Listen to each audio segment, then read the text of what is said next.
போக்குவரத்துறை அமைச்சராக இருக்கிற பொழுது லேட்டஸ்டான ஒரு பிஎம்டபிள்யூ கார் அன்னைக்கு அதுதான் புத்தம் புதிதான மாடல். எப்பவுமே புது கார் வாங்கினா ஜெயலலிதாட்ட கொடுத்த அதை ஆசீர்வாதம் பண்ணி அந்த கார் சாவியை வாங்குவது வழக்கம். அன்னைக்கு அதே மாலை கொண்டு போய் சாவி கொடுக்குறாரு.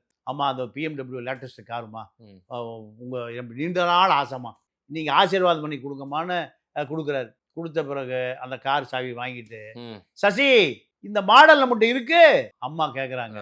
அப்போ சசி சொல்லி, இல்லம்மா அந்த மாடல் நம்ம மாடல் ஒன்றுதான், அந்த குறையே அதுதான்மா அப்படிங்குது. அப்படியா, சரி நீயே வச்சு. நயினார்கிட்ட அந்த சாவியை கொடுத்துட்டாங்க. கொடுத்த பிறகு வெளியில் வந்தோடனே அந்த பிஏ சொல்கிறாரு, ஐயா இதே மாடல் புது காரை வாங்கி நாளைக்கு கொண்டு வந்து போயஸ் கார்டில் நிறுத்தியிருக்கேன், இல்லைன்னா உங்களுக்கு சைரனும் இருக்காது, அமைச்சதும் இருக்காது.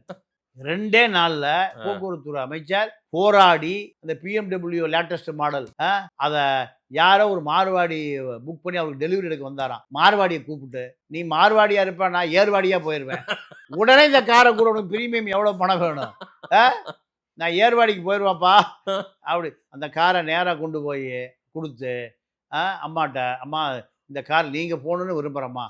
அப்புறம் தாம்மா நான் போனேன், என் காருன்னு ஓட்டவே இல்லைம்மா, தூசு தட்டி வச்சிருக்கேன், இந்த காரை நீங்க போனதை நான் பார்த்துட்டு தான் நான் இந்த கார் ஓட்டம். சாவியை கொடுத்த பிறகு அப்படி ஒரு பார்த்துட்டு, சரி சரி